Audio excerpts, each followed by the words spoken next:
In this video, we'll talk about creating video podcast clips for marketing and social media. In particular, what do you need to do before you sit down and capture your long-form content piece to make sure it converts into shorts that sizzle? We'll be joined by our creator partner, Darren Lake from Podpaste, who'll take the reins for this 4-part series about how he and Podpaste can turn one episode into 24 pieces of content or more. And this is just part 1. Thanks a lot, Colin. I'll just jump right into it. So 6 years ago, I was sitting on what I thought was a great podcast, but only a few people were consuming it, which was pretty frustrating. After hundreds of failed experiments, I changed that by adopting a powerful new way of marketing my podcast episodes: content stacking. By investing 10 to 20% or so more effort after you record and edit, you can increase your audience reach by up to more than 40 times if it were an audio-only podcast episode. I know this because for the last 3 years, I've been getting those 40 times results, episode after episode.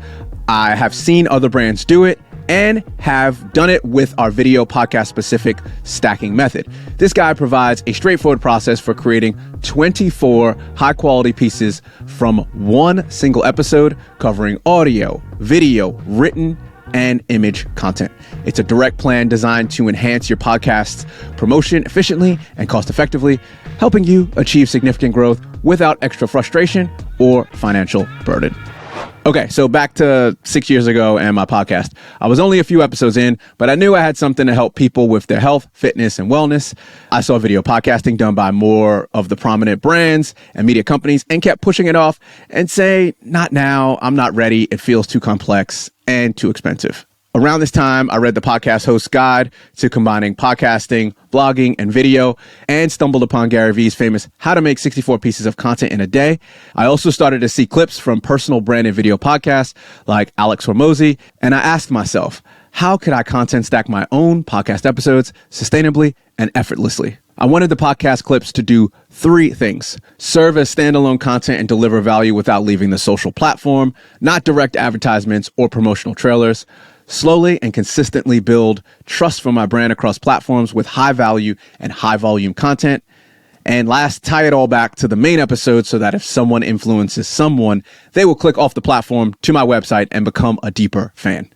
I want to take what the more prominent media brands, the bigger brands, and influencers do with their content marketing and make it applicable for smaller podcasts with fewer resources. So all the people like us, the DIY people. This guide is a combination of my last 4 years of talking to experts, researching, and experimenting to help make it as easy as possible to get the most reach of your podcast episode. I'm trying to help you out there. Any podcast in any industry can do this. And no, you do not have to be an almost naked model, create memes, relatable, ironic jokes, do trendy dances and stunts, or put your camera on your cat. The key to all of this is to use your existing content in multiple ways, which lessens your workload but keeps your content working effectively. That is content stacking at its core. Here's another way to think about why you should content stack. You are potentially leaving listeners and viewers on the table who are ready to get value from you and your content creation style. So why not try it? Who am I? I'm Darren Lake, and I've been in the pro audio, production, and podcasting space for over 20 years. Yes, 20 is crazy. And I'm also the founder and executive producer of Podpaste in Sydney, Australia. We help companies, marketers, and agencies create content that sticks by saving them hundreds of hours, amplifying their content's reach, and allowing them to focus on what they do best, running their business. This guide consists of 4 main sections: what to do before you hit record, recording and editing of the episode, general overview of clipping out your content, and the last section, frequently asked questions, bonus tips, and how to start right now. Yes, you can start at the end of this. And a bit of a syllabus of what you'll get from each section. So in section 1, what to do before you hit record, we'll focus on defining your focus statement, creating a content game plan, organizing guests, conducting research, and outlining to ensure a hassle-free recording experience. This is key. You do not want the recording experience to be a mess. Section 2, recording, editing, and general production. This will focus on strategies that simplify both technical and creative production, how to transform the raw podcast into marketing materials like short videos, highlighting the top takeaways, and it will also have the tools that I use. Section 3 is the meat and potatoes of this guide. It lays out in a simple cookbook recipe style how to locate, clip, and create all of the content pieces from a podcast episode. And then Section 4, the last one, tackles frequently asked questions, FAQs, and includes tips on my gear and how to access Notion's content database smartly. I use Notion a lot. You don't have to, but I go touch it just a tiny bit. It wraps up with a real world task letting you try these tactics on a new or existing podcast, audio or video podcast, to see if content stacking can help you ramp up your content game. Since this is all content stacking, I'm going to have you learn in a meta way by showing you through video if you're watching, audio if you're listening, or if you're reading this, that I can break this into multiple pieces of content. So the content you are consuming about content stacking is being content stacked. So how can you squeeze all the juice from your episode fruit and get 24 pieces of content? We'll answer that by getting into the first section. What is content repurposing versus content stacking? Before I define this, I want to clarify the difference between content repurposing and content stacking. Just got to air it out. Content repurposing is more prevalent in content marketing and is more of an afterthought strategy. This is my personal opinion. You can make content, blog, video, podcast, white paper, etc., and then look to put it on different channels. Video is the easiest thing to repurpose. But still, I've seen a keynote speech with poor conference room audio way too many times, and the video has turned into a podcast and social media snippets. The main objective of the content was to do the keynote speech, not turn it into a podcast or a social clip. We'll call them clips moving forward. Therefore, quality audio, camera, and concise sections, etc., were not baked into the foundation of the content, making the repurposing fall a bit flat. On the other hand, content stacking for a video podcast is carefully planning and organizing the episode to make obtaining the clipped content pieces easier and to make the podcast more effective on the platforms. It's thought about before you hit record and draft your outline or questions. Unpacking the 24 pieces of content. Below are the 24 content stack pieces I found to be the most important to help market and promote an episode. We've got the audio file. That's the full episode. That's one of those. We got one video file, the full episode. We got one written article or blog post. We got one newsletter, which is similar to a blog, but can differ depending on your brand and how you content market and do all your marketing. We got 5 short video clips, 3 long video clips, 10 quote photos and a summary carousel, 1 infographic, 1 transcript, and 0 audiograms. I'll explain in section 4 FAQ why you shouldn't use audiograms ever. Got to go all the way to section 4 for that. The 24 pieces of content are relevant for most podcasts, which are an average of 20 to 60 minutes long. The only variation that would occur is having fewer or more short and long video clips. And that depends on the length of your episode, how you like to promote on social media, etc. Can you make less than 24 pieces and still be effective? Absolutely, of course. I look at it similar to batch producing t-shirts in a factory. A one-off t-shirt run would cost you $150, but printing 1,000 shirts would bring the cost down exponentially. The price difference is because starting and setting something up takes the most resources, usually a combination of time, money, and energy. 24 pieces also give the algorithms enough data to better understand your content and who to serve it to. There's a limit to going too far, under, or over. From my research and experience, 24 pieces are the ideal middle ground for efficacy. So just your time and mental energy. Feel free to tweak this number to match your current objectives, capacity to produce these content pieces, and brand's content marketing style. A quick note on the rise of and similar apps that promise viral fame from one podcast episode at the click of a button. While we use them at times, I find after many months of using them that only a small percentage are actually usable and they're actually valuable for you to put out to your audience. Also, they only leverage one type of content, which is short clips. Other content formats can be created from your podcast that will prove effective for your content. Promise you. I'll focus on helping you do that rather than clip out a whole bunch of flat, short videos that don't really perform well just for the sake of numbers. Why use content stacking in podcast promotion? Content stacking takes your podcast episode further by turning it into different formats, ensuring it reaches and resonates with a broader audience. It also forces you to treat your podcast like a brand. As much as I love audio, I'm a musician, a music producer, and audio engineer. That was past life, still kind of do a little bit of that. It's still in the minority regarding digital content consumption globally. Podcast listeners want more in-depth exploration, data dumps, and human relatable storytelling. But there is another world of people who consume short videos, written content, and social media content. While you may never convert those people to podcast listeners, why not serve them short clips and summaries of your podcast episode and meet them where they are? This outcome is where content stacking goes the distance. I have people who love my video, social clips, YouTube deep dives, and newsletter, but do not listen to the audio podcast. If I never put out the content stack pieces, I would have never served them and built my brand. Content stacking can help you reach other people who may never listen to a podcast by making your podcast available via video, written material, and visual infographics. Most podcasters strive to create as much evergreen content as possible. Unlike the temporary appeal of now content that quickly gets lost in the fast-paced news cycle, evergreen content remains relevant and valuable. This consistency forms a reliable base for ongoing brand awareness, engagement, and the sharing of insights. Content stacking is amazing for this because you can keep putting out more content related to the episode to help convert those casual impressions and views into lifelong consumers of your podcast. Let's get into the first and most critical part of content stacking. Section 1, what to do before you hit record. A real world example. So I have a running podcast that helps runners improve by 1% daily in their training, racing, and lives. Incremental improvements, habits, etc.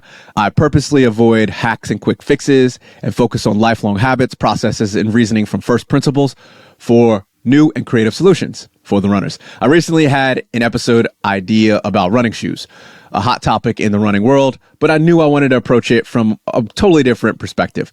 While the topic was running shoes, I found a deeper angle: why feet and running shoes are so important as you age. This is a more substantial reason as to why this piece of content should exist.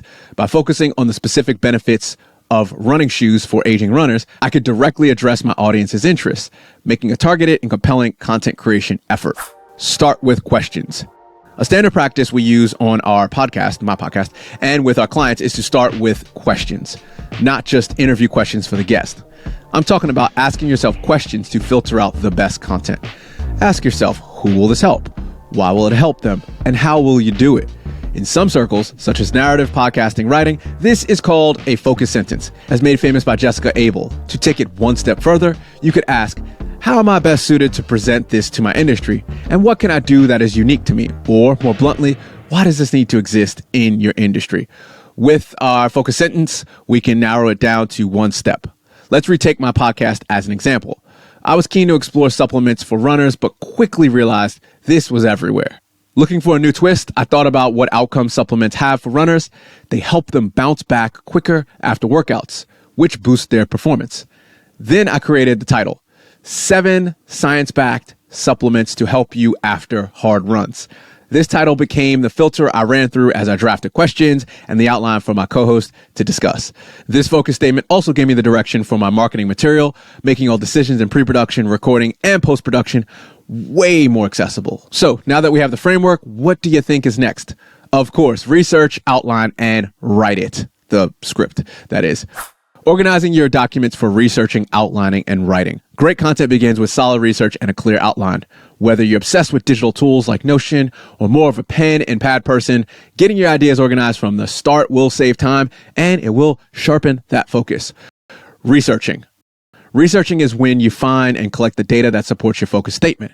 If your focus statement is 7 science-backed supplements to help you after hard runs, look up what supplements have been recommended with science-backed evidence. Record your sources to use in your citation and show notes later.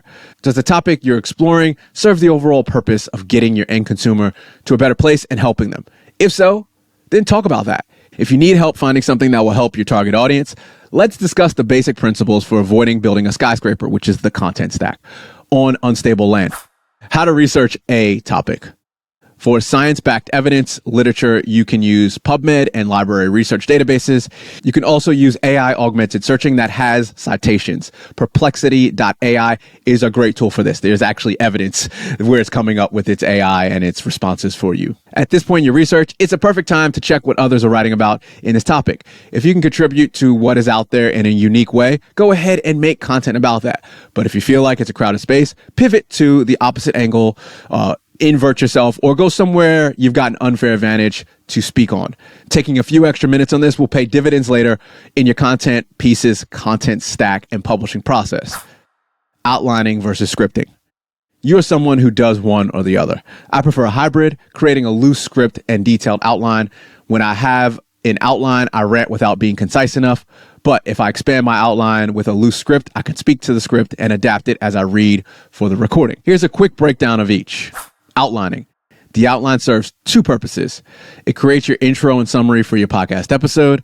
After the episode wraps recording, the outline becomes a roadmap for your content stacking. This process is very straightforward. It's pretty easy, pretty simple. It's the table of contents for your podcast episode.